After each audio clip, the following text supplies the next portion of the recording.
Assalamualaikum warahmatullahi wabarakatuh. Perkenalkan, nama saya adalah Hidayat SHMH, dosen Fakultas Hukum Universitas Maliku Saleh. Pada kesempatan ini, saya akan menjelaskan mata kuliah yang saya ampu, yaitu mata kuliah Hukum Pidana dengan metode delivery, interaction, dan assessment. Video ini dibuat tujuan salah satu persyaratan sertifikasi dosen tahun 2023, yakni pernyataan diri dosen dalam unjuk kerja Tridharma Perguruan Tinggi.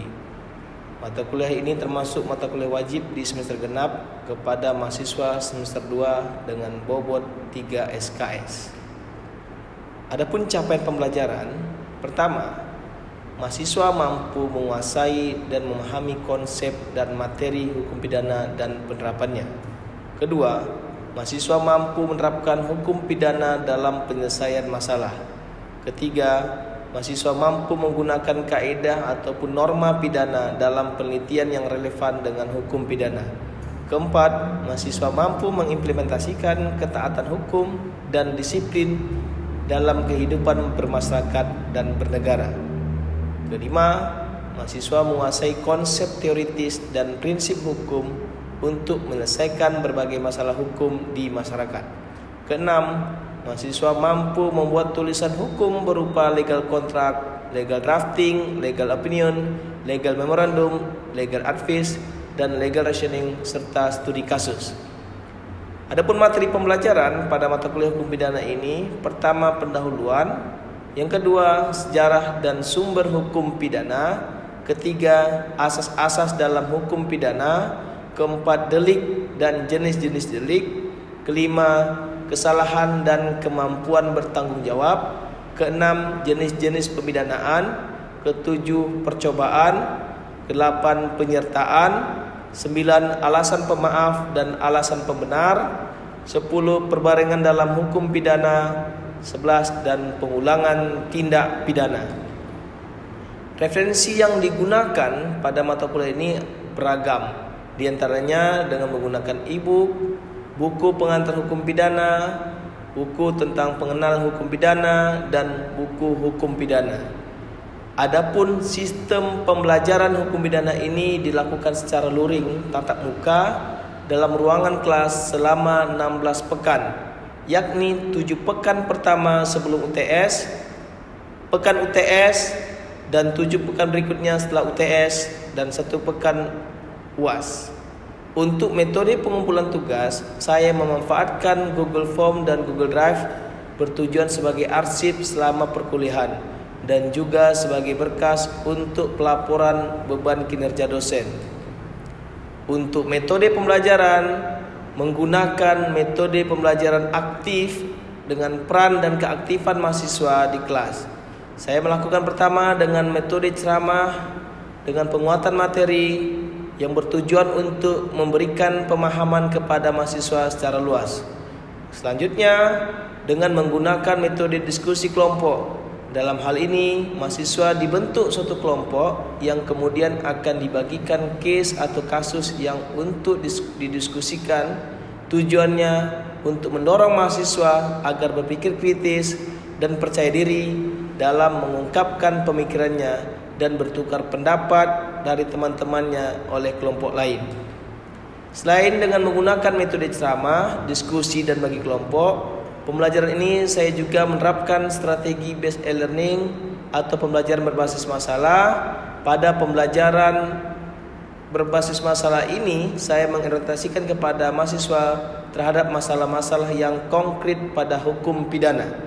Sistem penilaian pada mata kuliah hukum pidana ini yakni dapat dilihat dari kehadiran mahasiswa 10%, keaktifan di kelas 10%, tugas dan kuis 20%, UTS 25%, dan UAS 35%.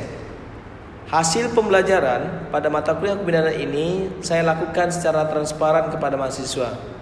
Beberapa hari setelah ujian akhir semester, evaluasi hasil pembelajaran akan diinformasikan melalui WhatsApp grup serta mading program studi, sehingga bagi mahasiswa yang merasa keberatan masih dapat mempertanyakan hasil nilai yang mereka peroleh sebelum batas akhir penginputan nilai di sistem portal universitas sesuai kalender akademik yang berlaku.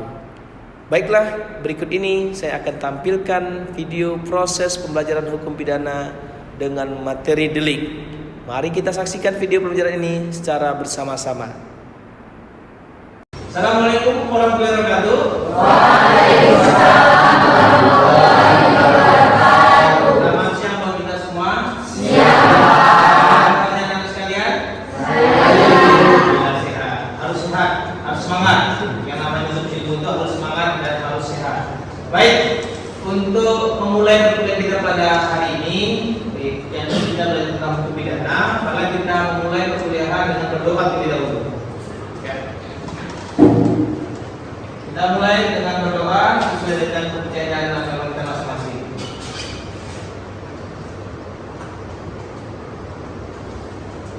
Baik, pada hari ini kita belajar tentang delik. Tahukah kalian tentang delik? Oke, sebelum kita belajar delik, saya akan menanyakannya minggu lalu. Minggu lalu kita sudah belajar tentang hukum pidana. Kira-kira ada yang tahu tentang apa? Hukum pidana. Iya, baik. Saya tanya kepada kalian. Bicara tentang hukum pidana, bicara tentang hukum pidana, dan bicara tentang usul hukum pidana itu saya tanyakan. Pertanyaan saya, saudari siapa? Iza, baik. Lupa saya, maaf Iza ya. Dari Iza, kira-kira definisi hukum pidana itu apa? Hukum pidana adalah serangkaian aturan yang membuat perbuatan yang bisa dipidana. Berarti definisi pidana itu apa? Serangkaian aturan yang membuat perbuatan yang bisa dipidana. Ya, serangkaian aturan. Serangkaian aturan di sini ada sanksi pidananya. Itu hukum pidana. Jadi kalau misalnya hukum pidana, di sana ada serangkaian aturan, di mana aturan itu adanya sanksi bagi orang yang melakukan perbuatan pidana. Itu pidana definisinya. Sekarang kita akan lihat usul-usulnya apa. Gimana? Oh, siapa namanya? Iqbal ya, silakan Iqbal. Apa itu pidana? Itu yang pertama ada subjek kesalahan, yang ketiga ada bersifat melawan hukum, yang keempat suatu tindakan yang dilarang atau diharuskan oleh undang-undang terhadap pelanggarannya diancam dengan pidana. Yang terakhir ada waktu, tempat, dan keadaan. Oke, nanti bisa ulangi lagi. Ayo. Kira-kira kita sederhanakan unsur pidana itu apa? Adanya subjek, berarti adanya pelaku, adanya apa lagi? Kesalahan. Adanya perbuatan yang kesalahannya. Apa lagi? Adanya waktu. Waktu di sini ada nama tempus deliktinya. Adanya tempat. Tempat itu adalah tempus deliktinya. Apa lagi? Keadaan. Apa lagi? Bersifat melawan hukum. Baik, selanjutnya dalam hukum pidana itu ada aturan-aturan hukumnya. Dalam hal ini aturan-aturan hukum itu terbuat dalam apa namanya ini? KUHP. Pertanyaan saya, tidak saya jelaskan minggu lalu. Saya mengetes saja hari ini. Dalam buku KUHP itu ada berapa buku? Tiga buku. Apa saja? Yang pertama mengatur tentang aturan umum, yang kedua tentang kejahatan, yang ketiga tentang pelanggaran. Iya. Jadi ada tiga buku ya. Yang pertama itu tinggal ya. Buku pertama itu bicara tentang ketentuan umum. Tapi ketentuan umum ini adalah mengatur tentang definisi, asas-asas. Itu dimaksud dengan ketentuan umum. Selanjutnya bicara tentang buku kedua tentang kejahatan. Kejahatan ini bicara tentang tidak pidananya. Dalam hal ini misalnya tentang pembunuhan, judi dan sebagainya. Itu adalah termasuk dalam kejahatan. Dan itu adalah pelanggaran. Ya baik. Apa yang saya tanyakan tadi? Sudah kita dengan hari ini kita belajar. Apa itu delik? Nah, kita lihat. Delik ini adalah definisi adalah istilah kata delik. Asal katanya delik itu laki. Bagi bahasa Latin adalah delik. Delik itu. Sedangkan bahasa Jerman delik. Sedangkan bahasa Prancis delik. Sedangkan bahasa Belanda delik. Artinya apa? Hampir negara, termasuk negara kita Indonesia, istilah delik ini adalah umum. Hanya perbedaannya sini sini bahasanya saja. Kalau kita tanya, pengertian delik itu adalah di sini disebutkan tidak pidana. Tapi umumnya sering kita mengatakan dalam pengertian ini, kita sering mengatakan delik. Karena delik ini sudah umum. Jadi kalau misalnya ada yang mengatakan ini melakukan delik, misalnya delik pencurian, tidak paham berarti melakukan tidak pidana. Sedangkan definisi delik menurut Prof. Yatno adalah perbuatan pidana. Sesuai dengan yang saya tanyakan tadi terkait dengan unsur-unsur pidana, maka di sini ada unsur-unsur pidana itu salah satunya adalah perbuatan pidananya. Kalau misalnya ada yang melakukan perbuatan pidana, apakah dia mencuri, dia berbuat yang mengambil, apakah dia memukul, inilah namanya delik. Sedangkan menurut Utrecht, delik itu adalah peristiwa pidana. Berarti peristiwa pidana tadi adalah tempus deliktinya, ada locus deliktinya. Tempus itu waktunya, kapan dia melakukan tindak pidananya, locus deliktinya di mana dia melakukan tindak pidana. Karena berbeda sekali orang yang melakukan tindak pidana di malam hari sama melakukan tindak pidana di siang hari itu berbeda. Itu maka dikatakan peristiwa pidana. Kalau menurut tentang pidana, jadi itu pelanggaran pidana. Contoh pelanggaran pidana apa kira? Pelanggaran lintas. Apalagi misalnya melakukan pelanggaran lintas menyebabkan kecelakaan, maka dikatakan itu adalah delik. Apalagi merupakan pidana lain, menurut Ahmad Simon, delik itulah seragam P. Perbuatan pidananya, tindak pidananya. Jadi kalau misalnya ini sama semuanya. Delik itu bisa dikatakan perbuatan pidana, delik itu bisa dikatakan peristiwa pidana, sedangkan delik itu bisa dikatakan pelanggaran pidana. Sampai sini jelas? Jelas ya. Oke, kita mulai lagi. Ya. Kalau misalnya nggak jelas, dari sekalian bisa ditanyakan nanti. Baik. Nah, ini masih definisi lagi. Tadi yang saya tanya yang sini tadi kan lebih kepada sederhananya saja. Ini penjelasan utuhnya. Nah, kalau menurut kalian tadi tidak pidana, dalam hal ini beristilah perbuatan yang dapat dikenakan hukuman karena merupakan pelanggaran terhadap undang-undang karena perbuatan tindak pidana. Artinya orang yang melakukan perbuatan pidana, orang yang melakukan tindak pidana berarti dia melanggar undang-undang. Itu sederhana begitu. Undang-undang ini adalah undang-undang yang mengatur perbuatan itu dilarang untuk tidak dilakukan. Contoh, undang-undang dalam KUHP mengatur tidak dibenarkan untuk mencuri. Pasal 363 itu 5 tahun dia. Berarti undang-undang itu mengatur tidak dibenarkan untuk mencuri. Itu yang dikatakan delik menurut KPPI. Sedangkan pemilihan tadi adalah delik perbuatan pidana. Perbuatan pidana yang dilarang oleh suatu aturan hukum, dilarang mana seperti ancaman sanksi. Ya. Jadi kalau misalnya ada larangan, dalam hal ini ada sanksi, itu namanya delik. Kira-kira ada nggak kalau misalnya ada larangan tapi tidak ada sanksi? Ada larangan dan tidak ada sanksi, ada nggak kira? Buang sampah sembarangan, sanksinya apa? Sebenarnya ada sanksi. Peraturan daerah itu sebenarnya hampir rata-rata semua mengatur tentang bagaimana mengatur tentang kebersihan. Akan dilakukan perda tentang kebersihan.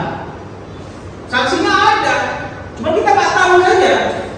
Contoh misalnya, dilarang masuk pasal 551. Artinya kalau misalnya dilarang masuk, misalnya contoh misalnya dilarang masuk, kan sanksi aturannya. Apakah ada sanksi? Ada. Kalau misalnya dilarang masuk, ternyata dia masuk, satu. Yang kedua, ketika dia masuk melakukan pencurian, ada larangan. Nggak mungkin pula orang melakukan dilarang masuk tapi tidak adanya sanksi. Sanksi itu sebenarnya memberikan efek jerak, efek pencegahan supaya orang tidak melakukan perbuatan pidana. Itu kemudian fungsi sanksi. Fungsi sanksi itu dia. Contoh misalnya, kenapa kita tidak mencuri? Kenapa kita tidak dilarang mencuri? Ada sanksi. Sebenarnya kan mudah saja orang mengambilkan barang kan. Tapi kenapa kita tidak mengambil barang itu? Sebenarnya selain memang agama kita melarang untuk tidak mencuri, yang kedua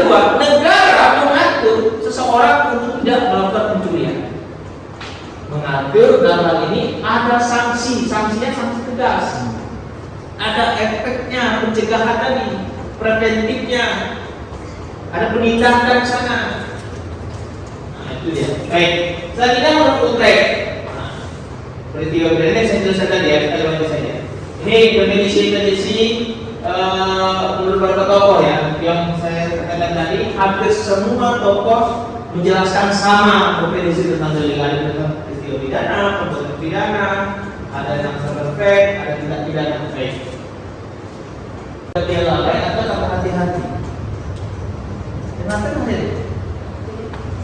Tidak ditulis kan? Antara tak berhati-hati atau lalai. Karena begini dia, lalai tadi sebetulnya contoh. Dia itu tugaskan dia di sana. Ada tanggung jawab dia di sana situ.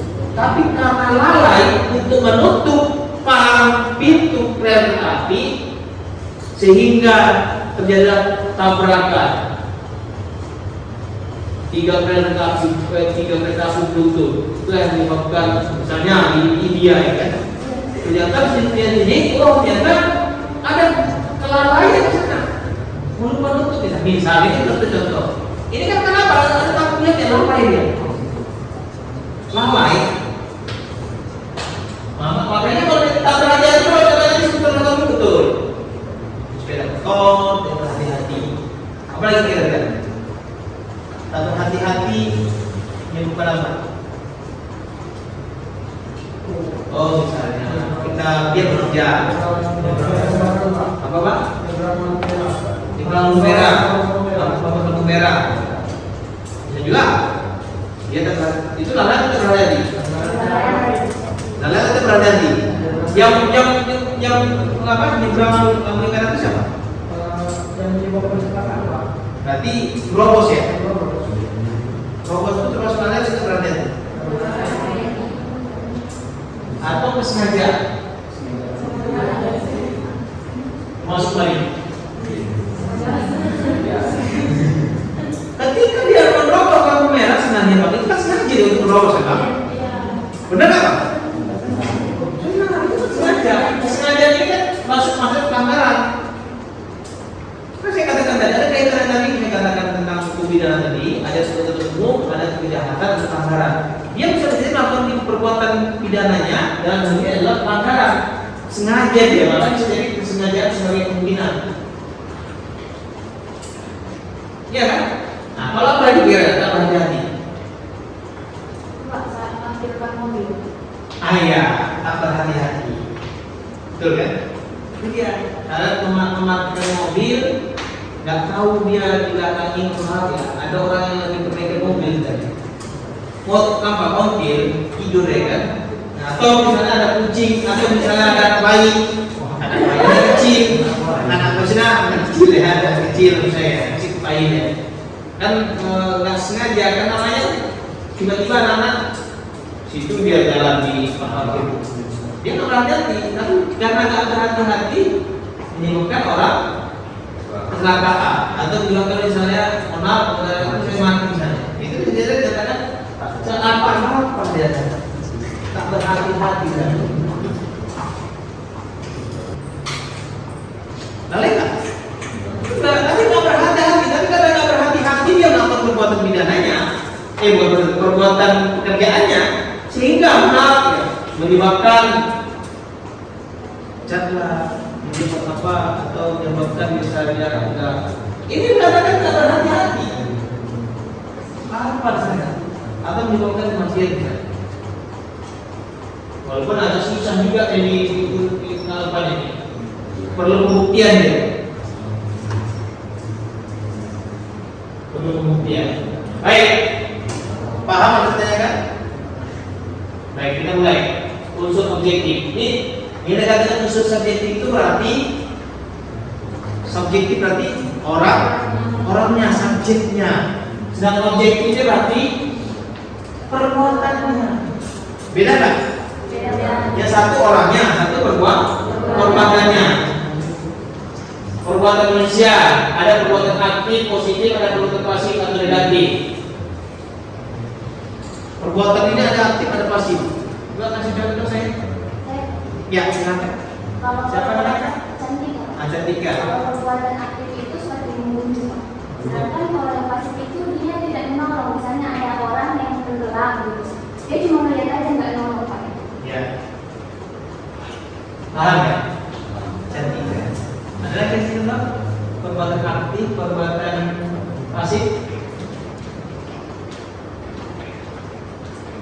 Perbuatan aktif, perbuatan pasif. Bang, coba pikir Bang. Kamu pikir deh Bang. Biar apa namanya? Bekerja otak kalian. Aku pikirkan, Pak pikir apa ya? Ayo. Baik. Selanjutnya kita akan diskusi kelompok ya terkait dengan mata kuliah delik tadi. Ada tugas kelompok yang akan saya bagikan kelompoknya. Ada 5 kelompok. Ini sudah ada dalam slide ini. Apa yang tugas yang akan saya beri kepada kalian? Ini slide. Kita beri ke 5 kelompok. Ini nanti diskusi ya. Kita kelompoknya. Ini kelompok pertama.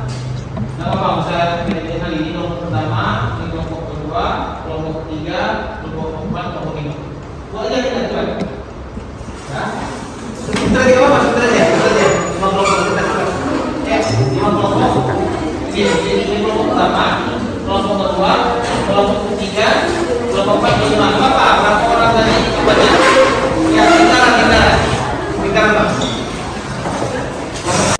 Baik, untuk kelompok pertama nomor 1 dan nomor 2 cara perumusannya dan cara melakukan pidana. Ya, untuk kelompok 3, kelompok 2, 3 dan 4 ada atau tidaknya pengulangan kejahatan kelanjutannya. Yang kedua berakhir dengan delik. Kelompok 5, kelompok 3, 5 dan 6, kelompok 4, 7 dan 8, kelompok 5, 9 dan 10. Oke, kita mencari macam-macam delik dari uraian dari perbuatan pidananya, beruraian dari deliknya. Ya, baik. Saya kasih waktu untuk kalian diskusi kelompok sekitar 10 menit ya. Nah, ini karena kita kelompok, maka bisa dikerjakan secara bersama-sama. Ya, silakan. Setelah kita dilakukan diskusi tadi, maka akan kita dengarkan presentasi dari kawan-kawan kelompok ya. Kita minta dari kelompok laki-laki, kelompok 1 tadi, silakan untuk menjawab dari apa yang ingin kita tanyakan tadi. Silakan.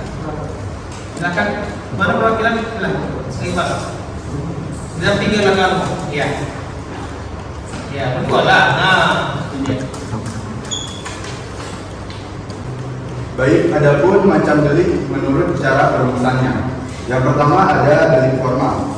Delik formal yang perumusannya dititik beratkan kepada perbuatan yang dilarang. Contohnya dalam pasal 160 KUHP penghasutan, pasal 156 KUHP, pasal 209, 210 KUHP tentang penyuapan.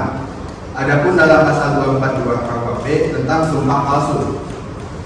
Dan adapun pemalsuan surat dalam pasal 263. Dan yang terakhir ada di pasal 362 tentang pencurian. Yang kedua ada delik material, delik yang perumusannya dititik beratkan kepada akibat yang tidak dikehendaki atau dilarang. Delik ini baru selesai apabila akibat yang tidak dikehendaki telah terjadi. Contohnya pembakaran yang terdapat dalam pasal 187 KUHP. Yang kedua ada penipuan dalam pasal 378. Yang terakhir ada pembunuhan dalam pasal 338. Oke, ada yang bertanyakan? Lepas? Sudah jelas ya tadi terkait dengan cara perumusannya dan cara melakukan tindak pidananya. Ya, kita beri dulu.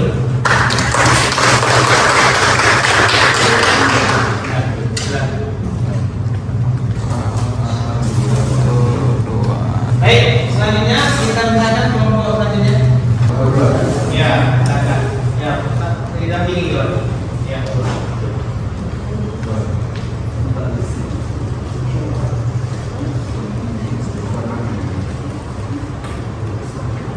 Assalamualaikum warahmatullahi wabarakatuh.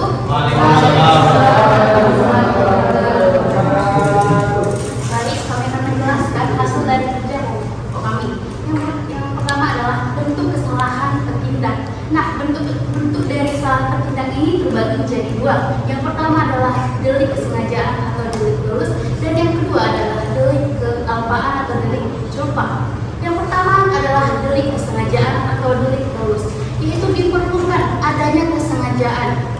Contohnya yaitu pada pasal 338 pembunuhan, 354 sengaja melukai berat orang lain. Yang kedua adalah delik kealpaan atau delik culpa, yaitu orang sudah dapat dipidana bila kesalahannya itu berbentuk kealpaan. Contohnya yaitu 359 kealpaan yang menyebabkan matinya orang, dan 360 kealpaan yang menyebabkan orang lain luka berat. Baik, selanjutnya akan dilakukan oleh rekan saya, yaitu apakah tindak pidana itu mengenai hak hidup atau hak dasar negara, ketatanegaraan atau pemerintahan negara. Yaitu ada dua, satu delik umum, kedua delik politik, yaitu delik politik murni. Ada tiga, ada delik politik murni, delik politik campuran, delik politik koneksitas. Satu, delik politik murni yaitu X atau keberpihakan, penggulingan atau pemerintah. Yang kedua itu ada delik politik campuran, X mencuri dokumen negara. Dan yang ketiga itu ada delik politik koneksitas, X atau menyembunyikan senjata api. Baik, ada tanyakan kira-kira? Pas? Sudah, kita terus dulu. Silakan dulu.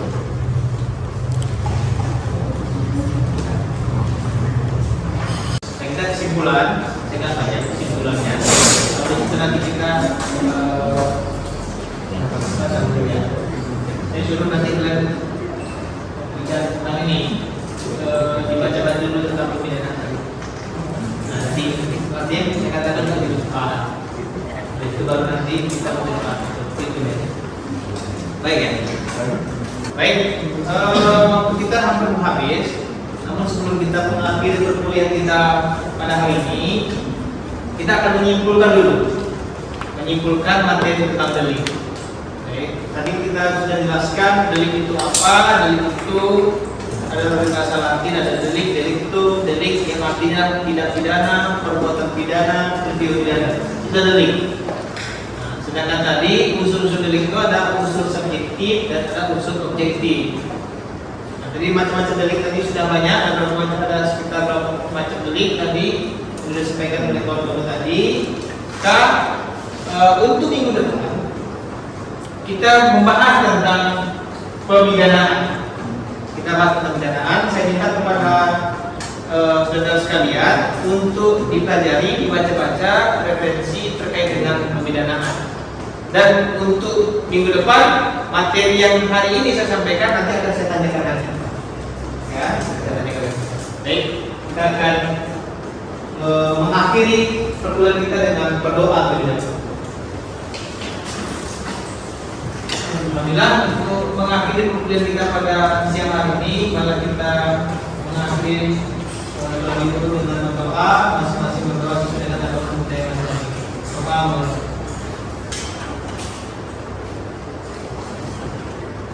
Baik, kita akhiri. Assalamualaikum warahmatullahi wabarakatuh. Waalaikumsalam.